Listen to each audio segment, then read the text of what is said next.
episode, we're going to explore some of the more unusual things that you might never have connected with a bendy body or a bendy brain. Can you tell us a little bit about yourself? Yeah, so I'm a lecturer at the University of Sussex in the Department of Psychology. I study lots of different things. Unusual experiences are a special interest of mine, but I'm more broadly interested in emotion, sleep, and something called ASMR, which we might have a chance to chat about later. So that sounds like so many different and interesting things. Mm-hmm. I mean, maybe should we start with ASMR? We can start with ASMR. There are many. So ASMR stands for Autonomous Sensory Meridian Response, which is a kind of, I guess it's a pseudoscientific term for an experience that many people have. Some people don't experience it at all. The experience itself starts as a kind of tingling sensation at the back of the head and kind of can spread downwards. It's very relaxing. Some people have described it as like opening a can of warm Coke and kind of drizzling it down your head. So it's very pleasant, very relaxing. People who experience this say that they've experienced it from very early on in childhood, so it seems to be something that's developmental in nature. And it is triggered by certain sounds, sights and tactile sensations. So sights might be watching somebody do something very carefully or very intricately, like painting, or drawing something very carefully, or watching people put on their makeup is often a trigger. Watching people put on their makeup? Yeah, I mean, this is a trigger for me. If I see somebody on the tube putting their makeup on, I'm fixated and I get so relaxed that I can't move. I feel like almost like immobilised because it's so relaxing, especially if they're doing it in a very delicate way. Sounds are a very common ASMR trigger, so things like whispering, soft speaking, certain vocal sounds like toasted coconut.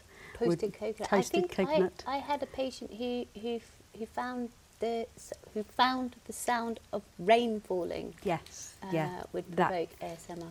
Yeah, so sounds like that, rustling sounds, crinkling sounds, eating sounds. Well, of course, though, with eating sounds.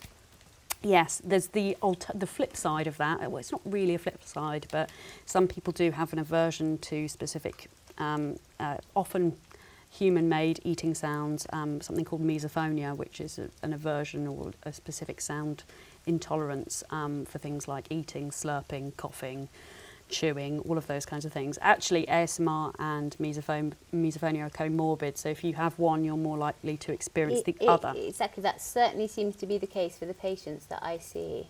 Yeah, so it's like you have this, the way I like to think about it, and some research that we've done suggests that both of those things are underlined by heightened sensory sensitivity, and in one case you have some triggers in a certain context creating anger, hatred, annoyance, and in another case like ASMR those same sounds could be pleasurable and induce a kind of very pleasant feeling. So it's not necessarily to do with the auditory properties of the sound, it's about the context in which they're created.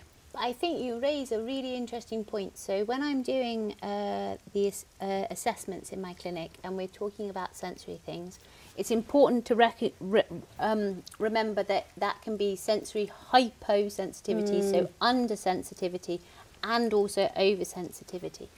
And what you can build up a picture of is that for an individual, a neurodivergent individual, there are some things that are incredibly aversive. Yeah. Absolutely incredibly aversive.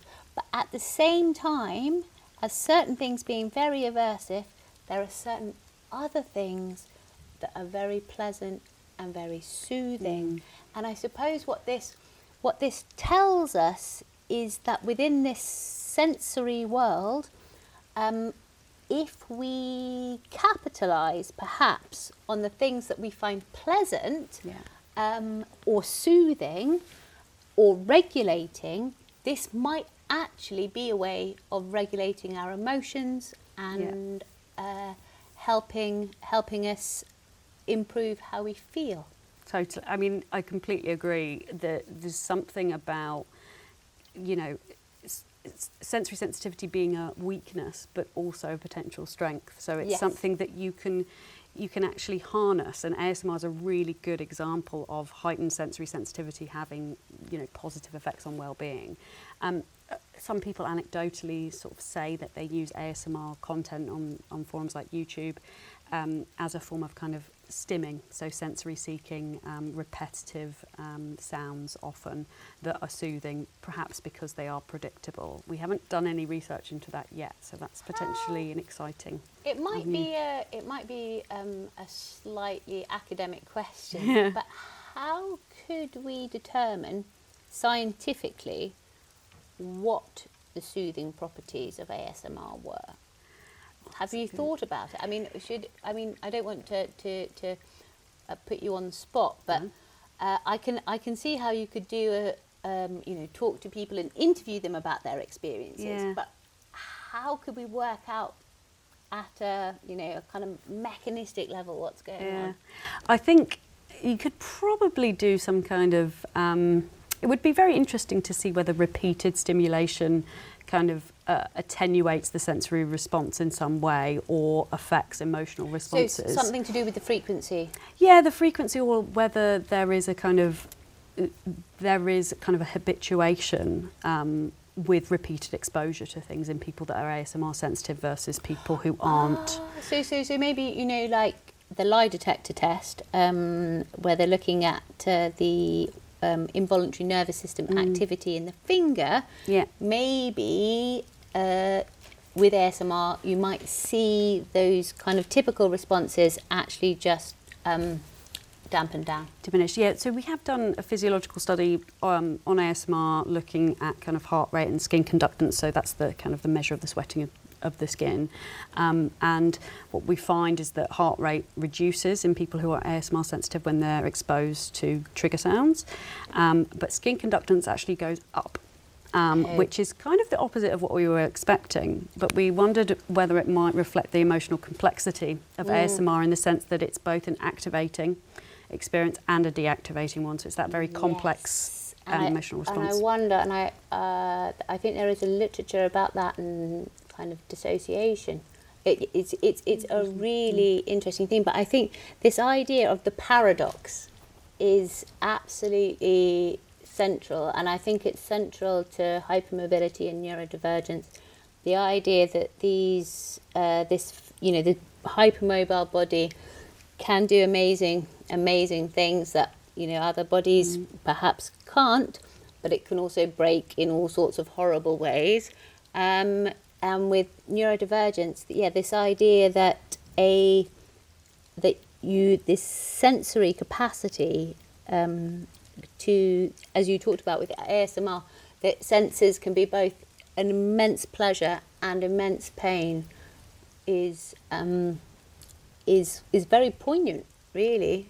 And I think that, there is potential to use ASMR to help with sensory issues. So a lot of people say they use ASMR as a way of, getting to sleep. And one of the reasons why that might be particularly effective is because sensory issues are affecting sleep onset. So it might be that, you find it much harder to sleep in an environment with sounds, any kind of form of light going on because you are sensitive. So one of my PhD students is doing her PhD on sensory sensitivity and how it relates to sleep, not just things like insomnia, but also parasomnias, which are more unusual. Can you tell us what a parasomnia is? Yeah. Because I'm not sure everyone will be familiar with the term. So there are quite a lot of parasomnias. So things like sleepwalking, sleep talking, those would be kind of common parasomnias that people would have come across and may have experienced, particularly in early childhood. There are more unusual ones, like sleep paralysis, which I've done a little bit of research into because I couldn't believe that people experienced this because it sounds absolutely terrifying. So this is where you are in REM sleep, so the rapid eye movement sleep, typically thought of as the dreaming sleep, and you become conscious, but you are paralysed because you are mostly paralysed in REM. And then often people will report hallucinations that include the sense of presence of an intruder or an incubus, somebody on their chest. Other people have more pleasant hallucinations that are vestibular motor in nature, so they feel like they might be flying or they have out-of-body experiences and things like that. Or on a boat rocking or something. Or on a boat rocking. So that almost sounds like embarquement, which is another unusual I've not experience. heard of that, and I love all of these words for unusual experience. Yeah, so that is where a lot of people experience this if they have been on a roller coaster or they've been on a boat or something like that. And you feel like you're still on it. You'll feel like you're still on it. Some people experience that for really extended periods of time. And that, I think, we're doing a tiny little bit of research into that as well, and how it's linked to emetophobia, which is another thing. So emetophobia being a fear of vomiting. Yeah, so we're doing a little bit of research into that at the moment as well. But yeah, all of these things are very connected. They are very connected, and this is conjecture. This is not based on research. And obviously I'm biased because I now know so much more about autism and ADHD than I did before. But these are experiences that patients have told me about throughout the years when I was working in different settings and in different ways. And I wonder if many of these types of experience are somehow associated with hypermobility and neurodivergence. We must find out. We will find out, because after meeting you, I'm including hypermobility in most of the studies that I'm doing. So we will have some good data on these kinds of things. Exactly. So you've told us a lot about ASMR, and you've told us a little about parasomnias. What else is interesting? So many things. So many things. I spent a lot of time in sort of my early stages of my career looking at what we're thinking about when we're not doing something. So what a lot of people would call mind wandering or daydreaming. So non-goal directed thought. Yes. So a lot of people call it. The technical term would be spontaneous, task unrelated and stimulus independent thought, which is just a fancy way of saying that the thinking that you're having is not related to stimuli in the environment and is unrelated to the task that you are doing. Okay. So if I suddenly had a thought... So this is not daydreaming? Yes, it's just a fancy word for daydreaming that people like to kind of operationalise in like an important way. But yes, daydreaming, mind wandering are often the terms used, task unrelated thought. So I spent a lot of time looking at how that relates to well-being. In particular, there was a very famous paper that suggested that mind wandering was a cause of unhappiness that I remember reading when I was doing my master's, and it made me very angry because I just didn't believe that it could be true. So then I kind of started to do research on that, and actually what we found is it really just depends on what you're thinking about. It's not that just the act of mind wandering makes you unhappy. No, and also I wonder, so this sounds random, but when, many years ago when I was learning about, HIV, and the history of trying to work out, it was actually AIDS, what was causing AIDS. It was really, really a tricky time for these scientists. And they did loads of work, and they thought that they had worked it out. And they thought that AIDS was caused by using a recreational drug called poppers. And there seemed to be that a lot of people who took poppers had AIDS. But actually what it was they were taking poppers in sex clubs. Yeah. And it was the sexual activity that was later found to cause AIDS. So I'm just wondering, with the mind wandering, might it be that for some people, mind wandering sounds like a kind of ADHD tangential thinking process, thoughts flying off in lots of different directions. But maybe it's not the mind wandering that's making people, did you say miserable? Unhappy, yes. That's making them unhappy. It is another feature of ADHD that might be responsible for the for the difficulties rather than the mind wandering itself. Yeah, so it could be that, and it's also, it also rests on this assumption that the external world is the thing that you should be paying attention to, which I I guess I fundamentally disagree with. Really? In the sense of, I often think it's the external world that's kind of interrupting you from what's going on in your head rather than the other way around. Ah, so you're saying in your head rather than in your body? Yes, so I often think about thoughts as being located in my head, yes, but for me personally. No, I understand. I mean, I think for me, yeah, my thoughts seem to be in my head. But I speak to a lot of people who, again, often ADHD, who are easily distracted.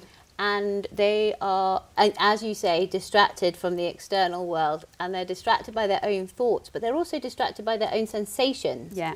And so I just wanted to think a bit about that. So what have you learnt about mind wandering in your quest to prove the world wrong? I think, really the take-home message from a lot of the research that we've done is just that, the outcomes of mind wandering, whether it's something that's good or bad for you, really just depends on what it is that you're thinking about. So the content of the thought and the context in which it occurs. So if you are, for example, feeling a bit miserable on a train commute somewhere and you're spending some time thinking about something pleasurable, that's going to probably make you feel better. So the content in the context that you're experiencing it is probably an adaptive thing. If you are, really supposed to be focusing on something important and you can't, you're having interfering, intrusive kind of thoughts and you can't control it, that probably is not going to be adaptive.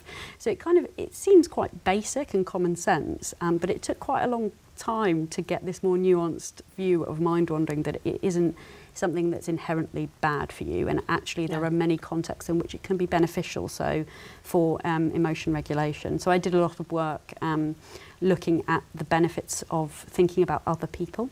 So this idea that actually a lot of the time what we're thinking about is our relationships with others, and that if you are doing that in a context where you feel socially threatened, like you might feel lonely or ostracised, if you can bring forth people that you love and that care about you to mind and think about interactions with them, that can be serve an emotion regulation benefit.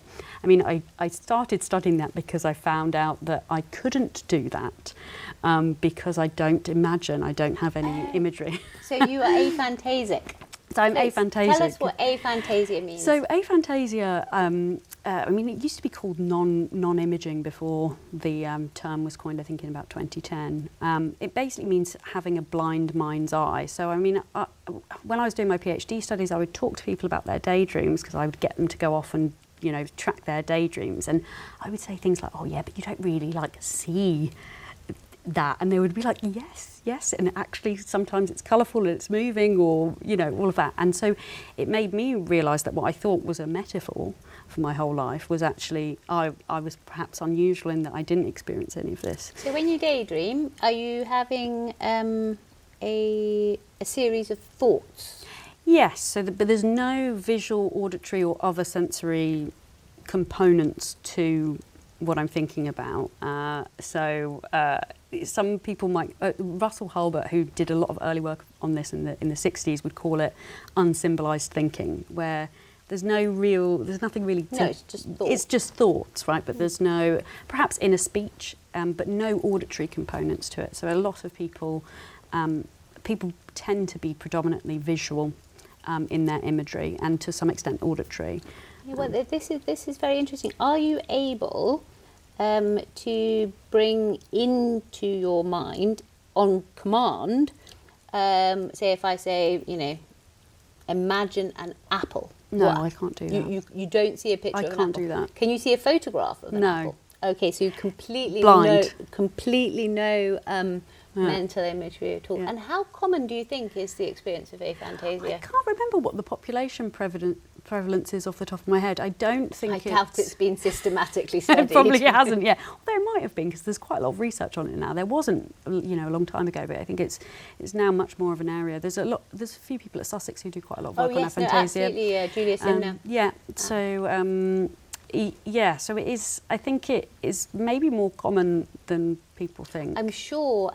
I certainly, speaking to patients, they seem to have one of two things. So they either seem to have quite diminished mental imagery, or they have very, very, very vivid mental imagery. Hyperphantasia Yeah, is what we would call that. hyperphantasia. And I think that if you're experiencing mental health problems and you maybe have a very vivid mental imagery, that may make that more Worse. intense and possibly worse. I think so. So a lot of people, you know, it took me a while to sort of think about whether I wanted to actually experience imagery. How would you do that? Well, I mean, if I could, would I like change in it? another life? Yeah. So, like, if I could, would I? And I think you can use imagination to affect your kind of your emotional state, but I do think there are benefits to not having an imagination. But I am sure you have an imagination. Visual imagination, I should say, or not. I'm not experiencing imagery in the visual modality, or Yeah, you know, okay. in technically. But yeah, I think one of the benefits is that, you know, you're not so tied to emotional experiences because there's no element of reliving or re-embodying them through imagery. No, I think you may well be onto something. So we've talked about ASMR, dysphonia, mind wandering, aphantasia, and all of these are things that that my neurodivergent patients experience, and I think we need a lot more research into. Any other exciting experiences? So I have done some more recent work on limerence, which is, so I suppose it's sort of tied to the work I've done on daydreaming. So so a lot of people will have experienced limerence, and when you describe it to people, they might say, oh, well, that's just, you know, falling in love. So it's, you know, mental preoccupation with another person where you are kind of constantly thinking about them, reliving past social interactions with them, thinking about the future, you know, fantasizing about them, idealizing them. And this is often what happens in the very early stages of what people call falling in love. For some people, however, limerence can become a state that is maladaptive. So it becomes obsessive and compulsive, almost like we've started to try and conceptualize it as potentially a form of OCD or a form of addiction, where you can become limerent towards somebody for many, many years, and your life is kind of dominated by them mentally, in a sense. So you are kind of spending hours at a time thinking about this person. It can have very, very detrimental effects. It's important to kind of say that you wouldn't necessarily be in a romantic relationship with this person. So you might be limerent towards somebody for a decade and never have had anything romantic occur, and indeed be in a romantic relationship with somebody else at the same time. In a romantic relationship with someone else at the same time? Interesting. What have you found out about limerence? Because it's something that crops up on social media a fair bit. Yeah, so I mean, we've done 2 studies on limerence. The first one that we did was kind of a big study looking at comparing people who have experience of what we would call clinical limerence, so it's disruptive limerence, versus typical limerence, which would be, you know, it's not affecting your life, people and people who have never had any experience of limerence at all, which actually I find that group much more interesting than the other 2, because it suggests that they haven't really ever had that feeling of like falling in love, which I just assumed that everybody would. But what we found looking at kind of the characteristics of people who have clinical limerence is there are differences in other traits. So this is just correlational research, so there's by no means causational. But what we find are higher rates of adverse childhood experiences, in particular, differences in attachment style, particularly anxious and avoidant attachment style. Differences in maladaptive daydreaming. So maladaptive daydreaming is another kind of condition. I don't really want to kind of pathologise it. It's not on the DSM yet, but it is where people spend a lot of time in kind of compulsive fantasy. There is a huge overlap. So actually a lot of the people who are limerent would actually classify as maladaptive daydreamers, many of them. So there's probably quite a lot of overlap. We've also seen high OCD traits in limerence and a few other things I can't remember. We're writing at the publication at the moment. So what I suppose seems interesting to me is some of those things you mentioned, you know, high OCD traits, adverse childhood experiences, attachment styles, they may also, and how you conceptualised it as OCD and as addiction, that they're all things that seem to be potentially related to neurodivergence. That's interesting. I think there's another study coming. Yeah, no, I think so. And so I'm just wondering if you were thinking about what we could do, how we could harness the power of any of these, or use any of these experiences to improve people's well-being and emotion regulation. Which do you think would be the most interesting and hopeful? Oh, that's such a good question. I always think that probably one of the best ways, and I know this is slightly off the topic of everything that we've spoken about, but probably one of the best things that you can do to improve your well-being is to sleep well. Yes. So not have a parasomnia. So not have a parasomnia. So for me, that's quite foundational. So, you know, almost looking at the research that we've done on sleep and, you know, all of these things and how it affects the body and the mind and everything, it's just so central, and it creates these vicious cycles, I think. So I think if there's one place to intervene that is a modifiable factor, out of everything that I've ever researched, it would probably be sleep. But what I do think is that people need to find sleep interventions that work for them and their specific issues. So for example, CBT for insomnia is probably not going to work for everybody, because some people don't get on well with cognitive approaches, and they might be better off doing more kind of bodily approaches. So we're looking at whether, for example, stimulating the vagus nerve can improve sleep in comparison to something like CBTI. That's really interesting what you say about the vagus nerve, because again, and this seems to be the theme of this interview, there is a lot of chatter, and not just chatter, there's, you know, people selling things about vagus nerve stimulation for all sorts of things. Everything. Now, I remember when I can't remember whether it was school or medical school, it's probably medical school that I would have heard about the vagus nerve. And the way I remembered about the vagus nerve, which is one of the cranial nerves, is that the ancient Romans put feathers in their ears to stimulate it in order to vomit.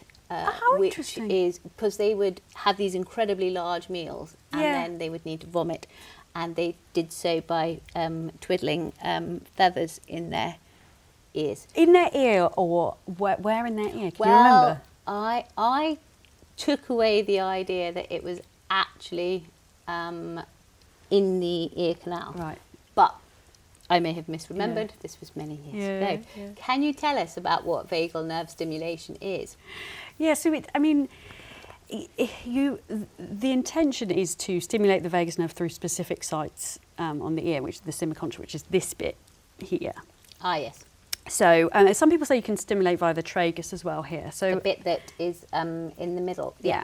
So actually, anecdotally, a lot of people say that they have had improvement in migraine through piercing the tragus because it stimulates the vagus. I don't know whether that's true. So the idea would be that you stimulate the vagus nerve, and that kind of improves regulation of the autonomic nervous system, affects, you know, connectivity within the brain. I think one of the interesting things for me is that we don't really know if it does work, how it works, because there are so many potential pathways through which it could function. So I don't think anybody really knows, and we have got some research that is trying to understand whether, if it does work compared to a sham condition, so you stimulate a non-vagal nerve site on the ear, whether if it does relate to improvements, what's actually driving that improvement? Is it improvements in your ability to regulate your physiology? So down-regulate, you know, what's going on when you see something horrendous, or is it to do with, how your brain is connected at rest, like how bits of the brain are talking to each other, or how it responds to certain things. So is it working because it's improving emotion regulation, or is it working because it's improving your ability to sense what is going on in your body? So these are the kinds of questions that we're interested in. I think I wouldn't claim to know the answer, but I suspect it'll be all of them all Yes. at once. Because we know obviously that the vagus is an important part of the involuntary nervous system that is partly responsible for rest and digest, and has a lowering effect on heart rate. But we also know that the vagus is, I think it was called the wandering nerve. It's the longest nerve, one of the longest nerves in the body, and there is a communication between vagus and brain, and also various different autonomic states are reflected in brain activity. So it sounds interesting, and I think it will be. I feel that it will be important to try and get to the bottom of some of this, so that we know what's going on, and that we know whether to trust a lot of adverts that are very common about things, because the important thing is that any intervention that we need or create has to be backed up by the evidence, and not just a hypothesis.